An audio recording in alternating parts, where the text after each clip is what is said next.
would like to open the floor now for comments, questions. There's now room for discussion. We have 45 minutes. So, hi, thank you. Maybe you introduce yourself before giving a comment. Okay. Hi, my name is Amir Paz-Fuchs. I'm on the privatization project here in Van Leer. And thank you very much for very interesting presentations to open up this workshop. I have questions actually for both of you, if that's possible. First to Michelle, there's one slide that struck me as particularly interesting and perhaps indicative of something that could be added to the presentation. And it was one that related to the relationship between the number of earners and poverty rates, and you broke it down according to Jews and Arabs. And the poverty rates, I don't think you mentioned anything about it, were strikingly lower for Jews than for Arabs within the same sector for non-earners, so people. So if you could say something about how that happens, so how is it that Jews have, I think it was 35% poverty rate when there's no earners, but Arabs have 87%.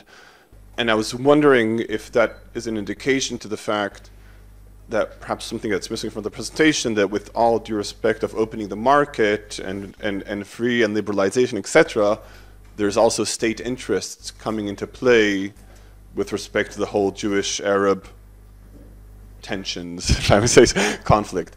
And Tielda, striking statistics. I did not know that about, it's my ignorance, of course. I did not know that that's the situation. With respect to women in the workforce, low rates of women in the workforce, I was wondering if it's, from what you know perhaps about Israel, if it's the same situation, because we have a similar situation within the Arab population, a very low workforce participation amongst women, if it's the same kind of traditional religious sources, and if basically the dire economic conditions are basically forcing families into accepting a new reality. That being said, I teach employment law, and the trend towards home working and flexible working is a general one, even regardless. So people like to work from home, people like to take on part-time work, flexible work, etc. So perhaps it's kind of tapping into the general trend as well. Thanks. I would like to know what is the effect of the recent instability during the result of the election, and also the clashes between the Kurdish nationalists and the attacks of their of the nationalists, Kurdish nationalists. What is the influence of these things against the Turkish economy in the recent few months? So, thank you.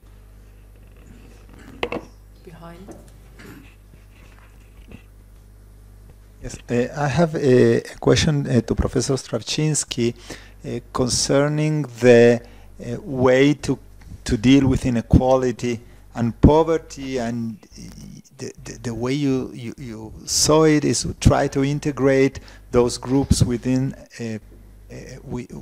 which tend to be poorer or into the high-tech economy.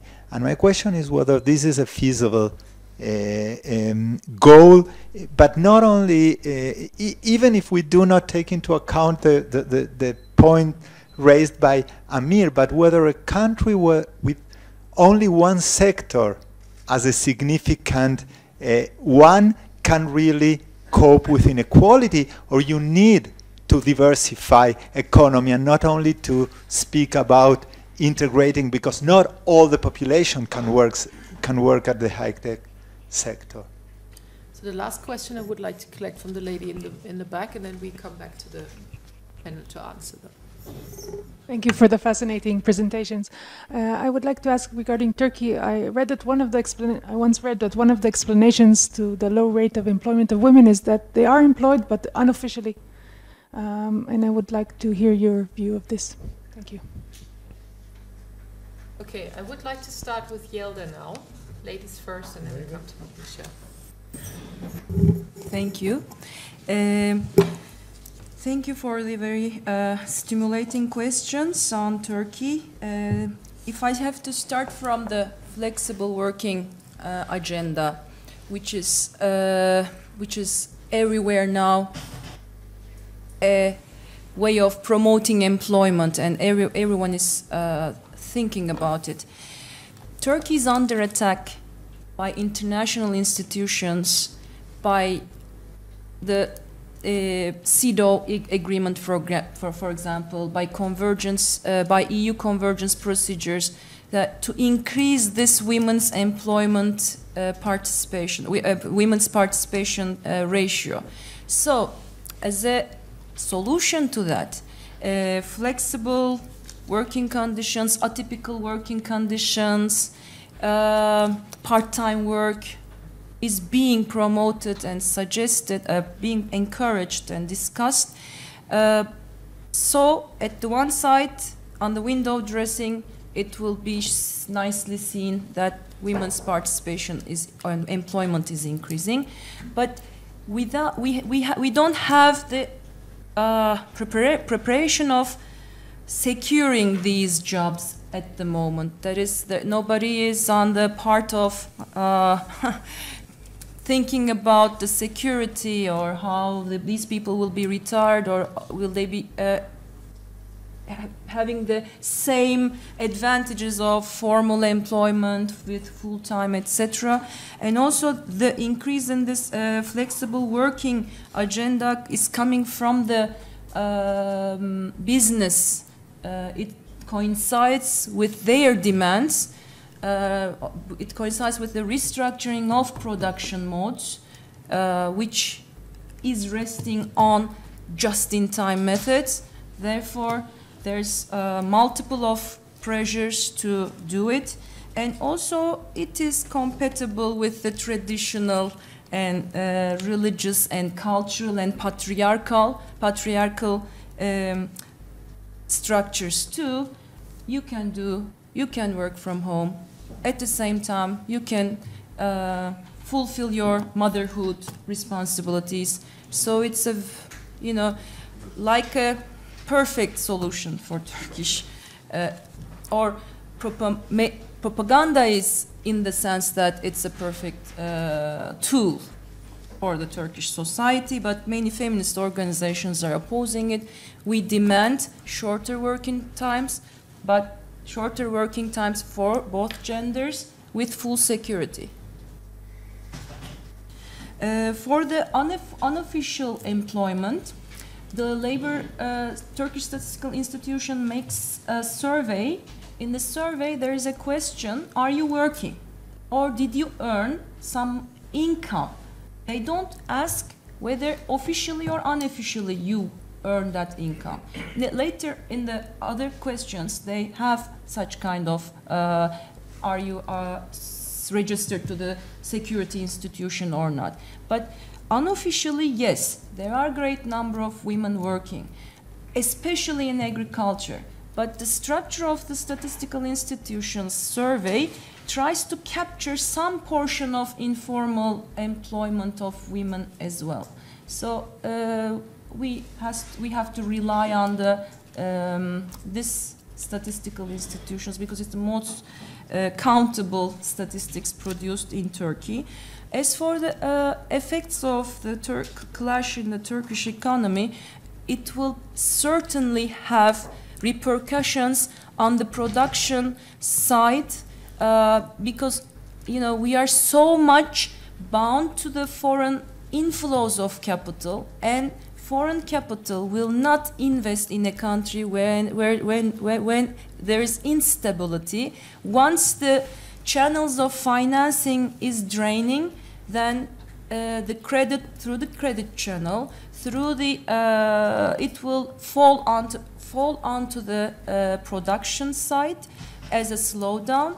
And now we are already having this surge in the foreign exchange rates. Turkey has depreciated vis-à-vis the foreign exchange rates, which increased the foreign debt payments of the corporate sector, and probably we will see bankruptcies whose exports or whose income is not in the form of foreign exchange, the ones who borrowed, because it was so easy to borrow foreign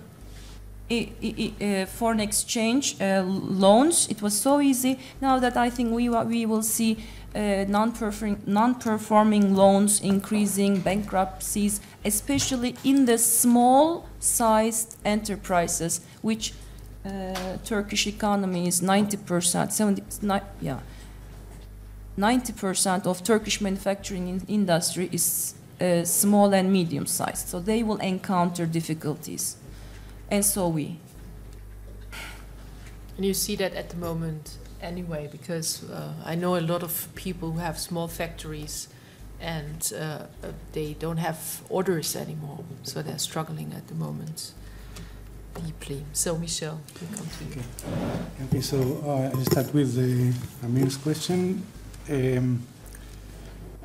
Well, in that specific graph that you mentioned, the numbers for families with no earners are, I mean, all the numbers there are based on the income survey of the CBS, and in particular, the number related to no earners is not a number that I would stress too much, because this population is rarely characterized in good terms in Israel. We are talking about a population that may have some informal income and many other sources of income that we do not really know too much, and there is not really good research in this part of the economy. So I am sorry that I'm running a little bit away from your question, but this is what I really think as a researcher, that this is not really being, I mean, the data is not good quality data to talk about this specific population. Let me mention some things that I know, for example, that if you look at the answer to the broad question was done in my presentation. So I mentioned that if you look, for example, at the second category there with the poverty with one earner or two earners, you see that the poverty rate is higher in the Arab sector compared to the Jewish sector. And if I put the ultra-Orthodox, they will be in the middle among both of them. And the reason why is that the quality of their jobs is lower. So that was mentioned in my. But the real problems are related to the opportunities of jobs as well. So, for example, I would like to mention the numbers for the earned income tax credit take-up. If you look at the ultra-Orthodox, it is very high. So if the numbers are 60% among the ultra-Orthodox, it's higher than average. But if you look, for example, at East Jerusalem, they are low. They are 40%, 30%, lower than average. Which means that people from East Jerusalem, they have the opportunity to get a credit, to get money, and they don't ask for it. Which means that there's something very big going on there, that for that reason they are not going there.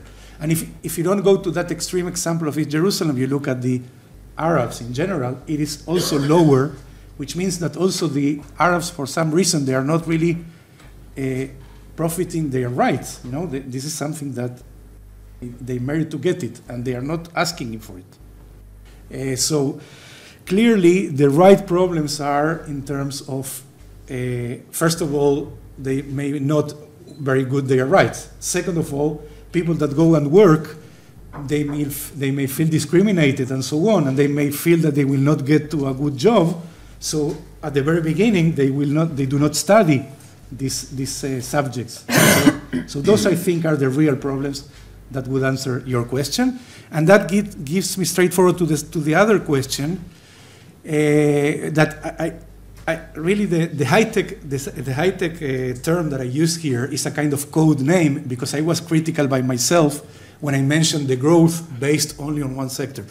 Clearly, you should have a diversified economy, and you have policy goals to diversify the growth and not put I use the term all the eggs in the same basket. You should have a more diversified economy. And the right term would be, in the case of Israel, educated population, because the problem is that even when you go for a broader strategy in Israel, since we do not have comparative advantage in low-paid workers, it is always in educated industries. So the main thing that I want to stress is related to education. So I mentioned also that those populations do not have the right percentages of participation in for example, Bagrut, right? They do not get the degrees, the degree related that allows them to go to university, and in university it is even lower. So this is the main problem. There you find the main problem, that those populations should have access, more access, and we should cope with these kind of things in order to give them better opportunities. So, second round. Good morning. I'm David Chinitz. Unfortunately, you'll have to hear me speak later, those of you who stay. I know that we're going to have a session on privatization now, but I want to try to bridge. And I wanted to ask both speakers a provocative question. Do you think these trends that you presented in inequality, gender, differentials in the workforce, labor force participation, do you think that these trends would have appeared without privatization, whatever it is that we call privatization?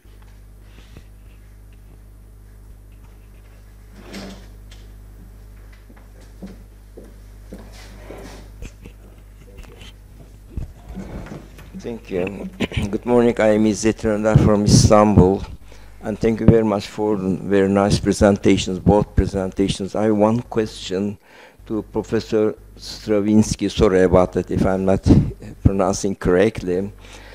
Could you just tell me two very specific questions? Could you just tell us, please, is there a foreign balance problem regarding Israel's, foreign payments?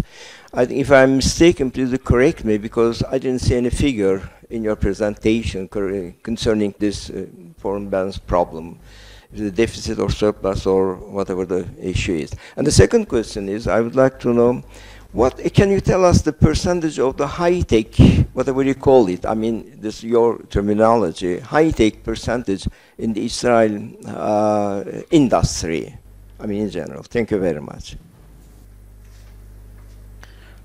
Thank you. Just I would like to have a comment, the difference between two presentations about gross per capita in Turkey and Israel.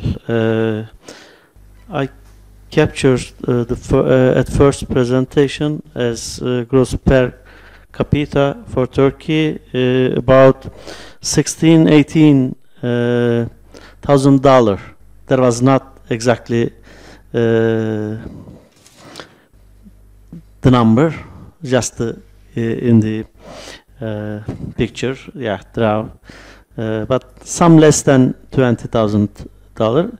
In another presentation, there was about $10,000. I think it makes sense because we are making our comments depending on the condition, because generally as academics we don't go involved in the life, real life. We are not living in poverty or people with poverty. So our comments, if depend on that numbers, so we should be sure that that numbers reflect the real life. So that big difference should create some questions in our mind. Just how you evaluate that difference. What can be any reason? Thank you. Yes, thank you. I have a question to two speakers, the two speakers actually, and although the theme of this topic is historical overview, I would like to ask you, where are the two economies heading to? I see a number of similarities of the two economies. So they have reached a certain state of GDP development and per capita development, but there are a number of structural challenges like low labor force participation, especially among women, relatively low wages, labor productivity I do not know, but probably it's also relatively low. So where are those two economies heading? I mean, Michel was mentioning the importance of the educational sectors.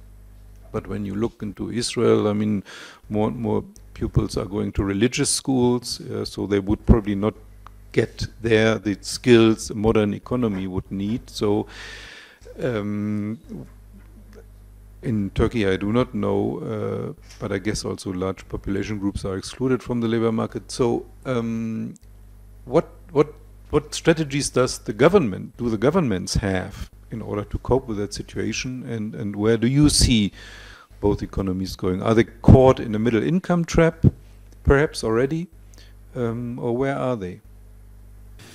Okay, so the first question concerning the trends without privatization, I think that the globalization is a huge phenomenon at the world level that is beyond the practices that are done by countries, because once you have this huge globalization with this technology that connects all, you see what happens in the stock exchange here, and you already know what will happen tomorrow in the other place. That makes things much more complicated, that it's not only a story of privatization, but the problem is that the globalization is sending the economies toward inequality and poverty. And if you do not do local policies that are aware about that and you try to cope with it, then you get into a much deeper problem. And this is where privatization may be problematic, because many times it is done without looking aside, without looking what is left aside.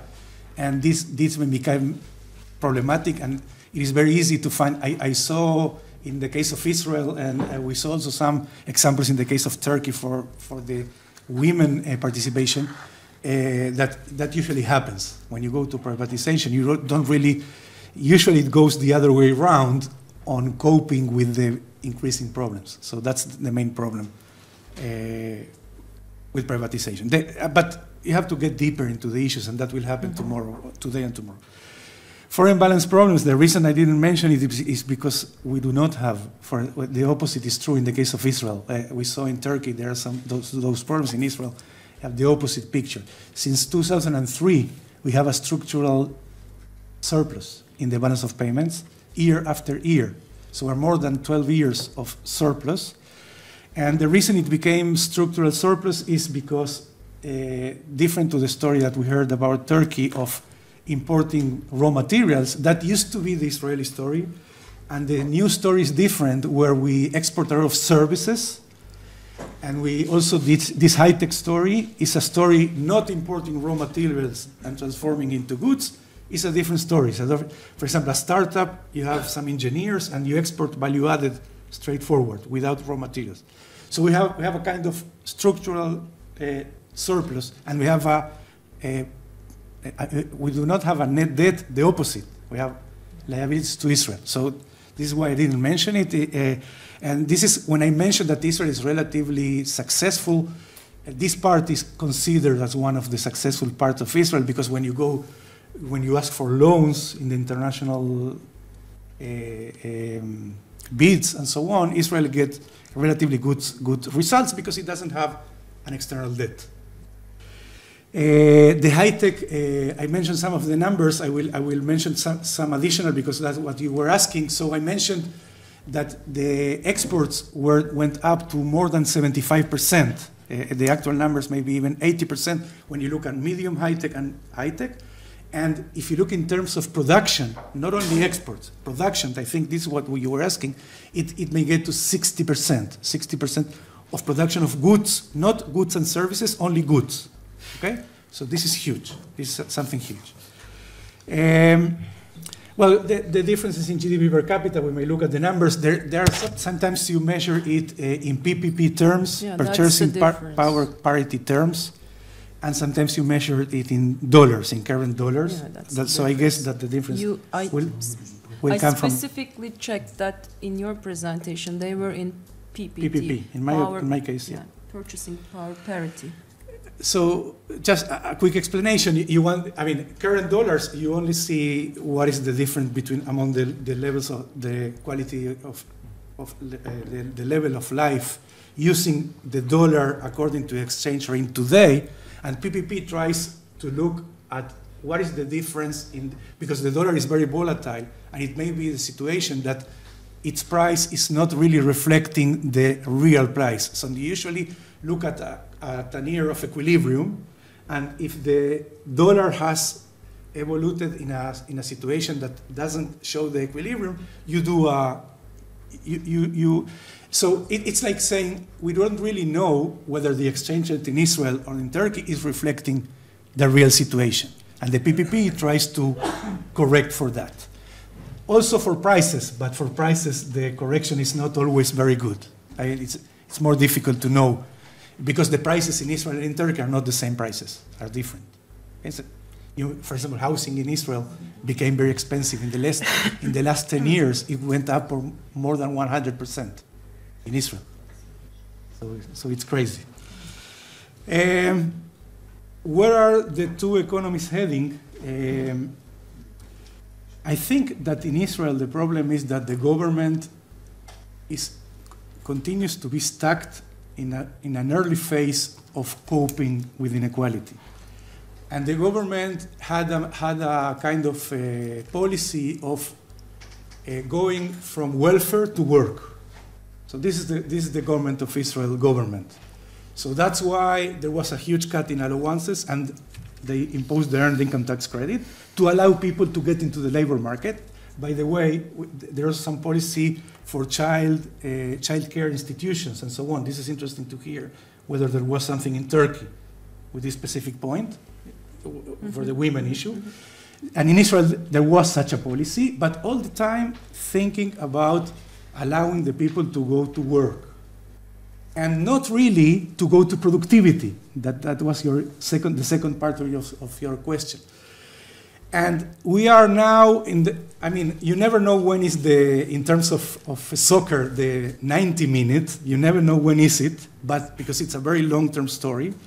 But at some point in time, we will be in the 90 minutes where if you don't start, it will be too late, because we have a huge generation of young people among those sectors that if they do not go to the university, they do not get a Bagrut degree and so on and so forth, this is problematic because they will not be able to get into the educated sector that I was mentioning before. And those sectors are 30% of the population today, and they will become 50% of the population 40 years ahead. So this is a huge challenge, and the government, in terms of policy, didn't get there. It didn't get there. The policy is only talking about from welfare to work. It's not really talking about from work to productivity. You need to increase the expenditure in education. You need to give scholarships for the higher education. You need to increase the participation of those groups in higher education and in Bagrut and so on and so forth. And this policy, sometimes we hear that they are doing some small things toward that direction, but it is very clear that the government is not there, is not pushing for this policy, still stuck in the from welfare to work, which already succeeded. And there was enough increase in participation in Israel. The stories are not like in Turkey. So women in Israel, and also the Arab women, they have low participation, but there is a long-term increase. All the time it is increasing from 20 to 30%, even more.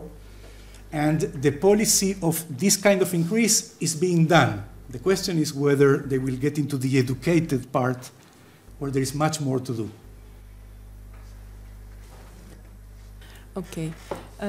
I think Professor has already explained the difference between the two statistics. Sometimes the economists use for their purposes of exposition the gross numbers, sometimes the PPT numbers, so it's our trick to manipulate things.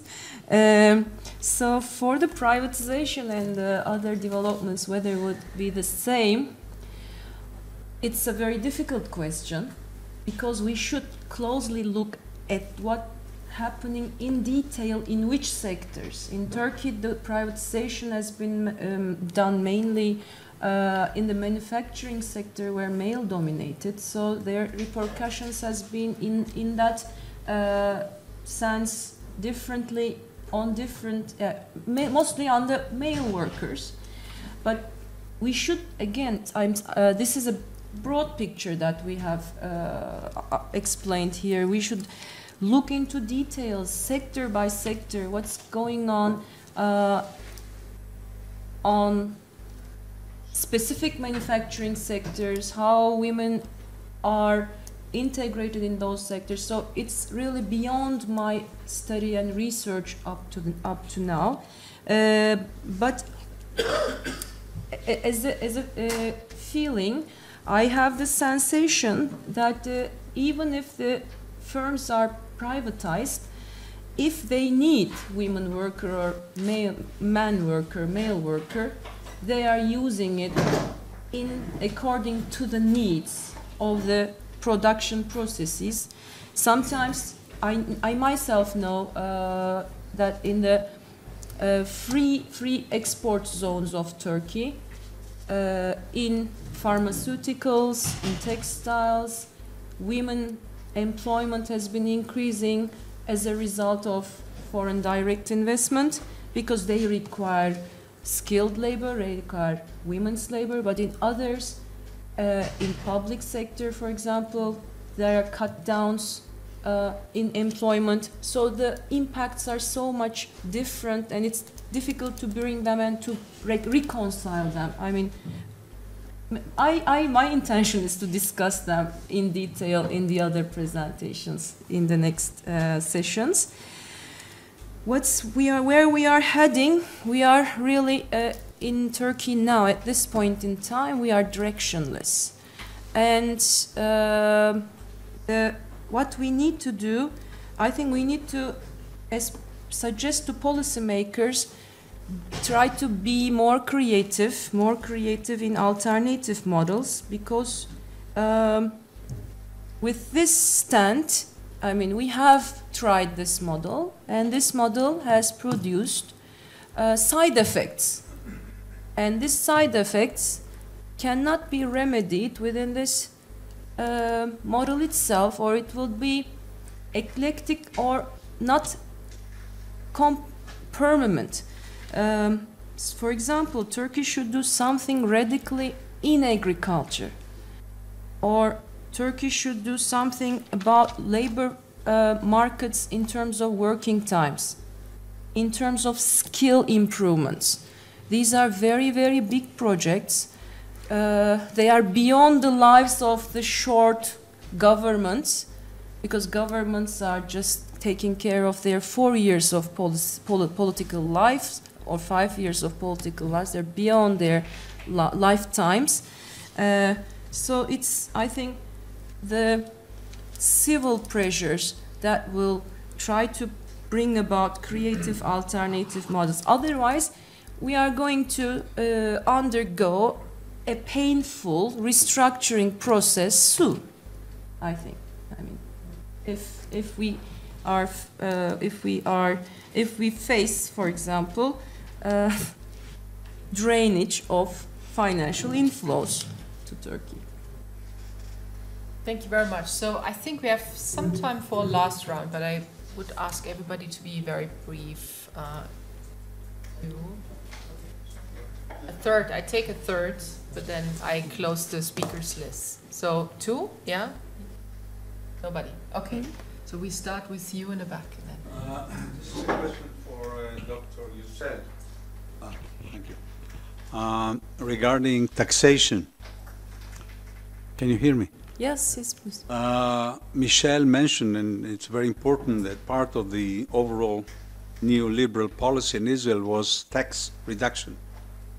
By the way, it was the direct tax reduction, while the indirect taxes were not reduced in Israel. In fact, their share in the overall taxation system has increased. It's over 50% now, right?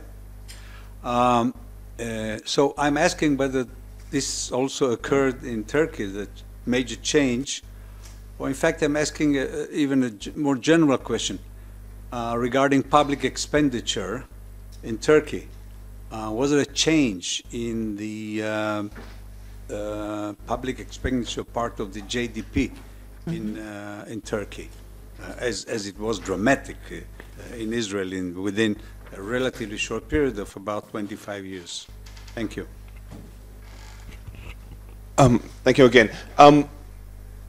This may come out a bit controversial when I think of it, but it's linked to something that Michel said and Danny Phil's question from before.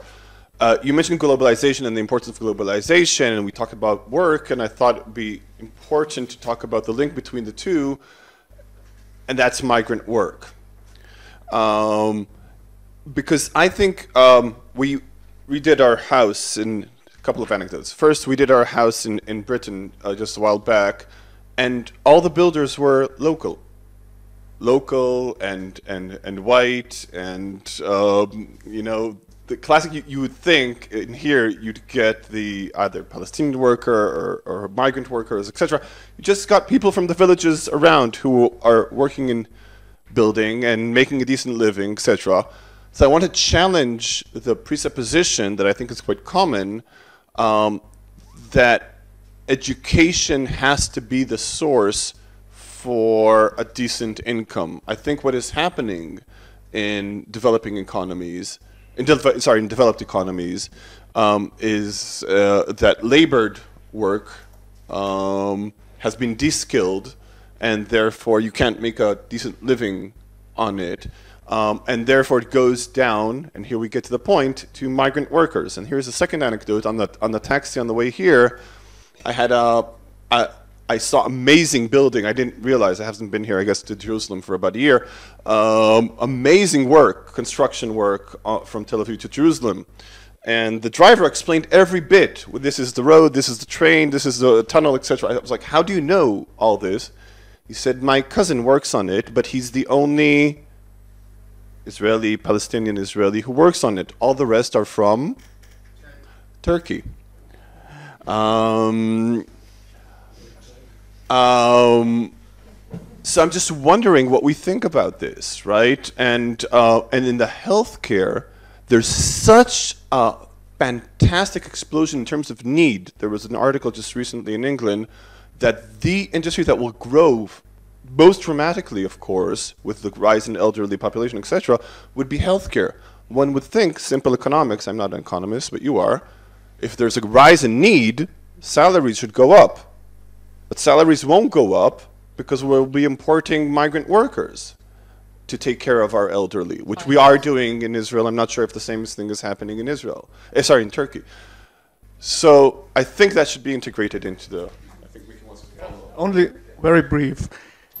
Part of education is also vocational training. Yeah. Not only, so maybe, and as we know in Israel, this is a huge problem. You have lack of vocational training. So I would also be interested, what is there a decent vocational training system in Turkey, for example? Okay, good. We give back the questions to the panel. Yelda, would you like to start? And then yes, I would like to start and give a very short answer to your questions. I think I've shown it in the table, but I skipped it because... It's difficult to see, I'm sorry. Yeah, I know. So it was about government expenditures and compared... Where is it? One of the first, I think. Yes, it was much before. Here. Here. As you see, the government budget deficit was, this is average. We even had more than 10% of GDP, the government deficit. This is pre-restructuring of the post-2001. So in that sense, during this transition period, Turkey, at the beginning, 2002, 2003, still continued to have high budget deficits, but after that, with the help of declining interest rates, because interest expenditures is the biggest component, and with the help of the cut in the expenditures, I don't have the expenditures numbers, sorry, we have now reduced the deficit to around 2.6% on the average. And here you see this is the primary balance as percentage of GDP. Primary balance, for those who doesn't know, revenues minus non-interest expenditures, that the revenue generating capacity of the government. So we had surplus here,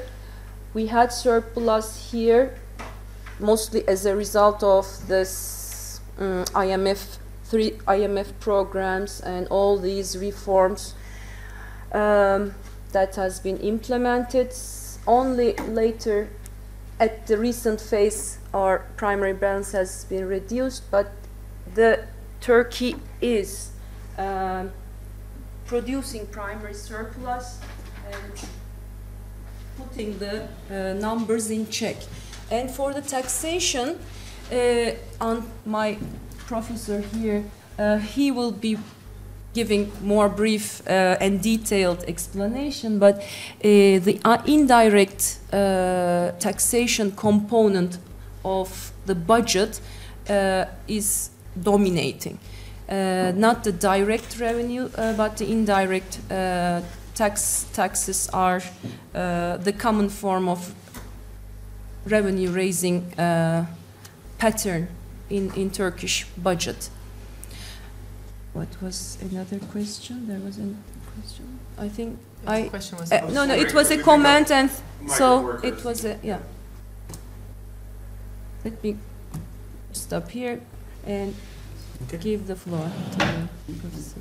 Okay, so two very interesting issues. One issue is the one of foreign workers. When you talked about building in Israel, one of the criticism of economists is that building in Israel is not really using capital intensive techniques. Or most of them are not capital intensive compared to developed economies. And that means that there is actually more work to be done, and this is usually not done by Israelis, as you mentioned. And in order to get Israelis, as the example that you saw in other places, the government policy of limiting the number of foreign workers should be implemented, while in practice it's not really implemented. We used to have more than 120,000 Palestinians coming to Israel every day, but that changed a lot after the confrontations, and now we have a much lower number. But we have foreign workers from many other places. And in order to get to the place that you were talking about of rising wages, you need to constrain supply, because if supply is not constrained, then we see much more of the same, where those sectors that have low wages will continue to have low wages because the supply is infinite. I mean, once you do not limit it, people will want to come to Israel and work on those sectors, and that. So this is the problem.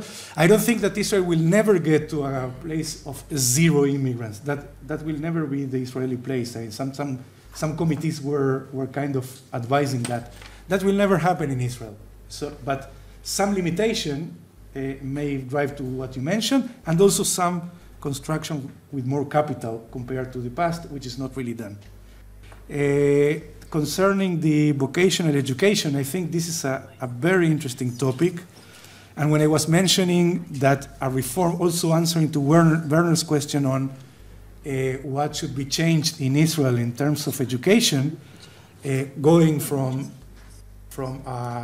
work to productivity, I think that the government intervention in this sector, which was related to many vocational training and subsidies, and the government was really backing that sector, changed abruptly something like 15 years ago, and it never came back to the place it was, for sure, in terms of the government spirit of what should be done.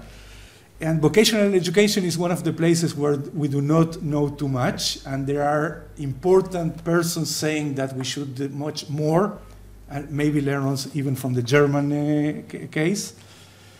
And this is a place where I definitely will include it in the list of things that should be looked at when you think about a reform from work to productivity. I just forgot to answer your question. Sorry. As for the vocational studies, there is some on paper intentions in Turkey, but given the restructuring of the education in the last few years, that part is very problematic, and I will lead you to Professor Hassan, and I think he will elaborate more on that issue on education in Turkey. Okay, so he will deal with it. Wow, almost punctual. Great. Great. So thank you very much for your interest. I mean,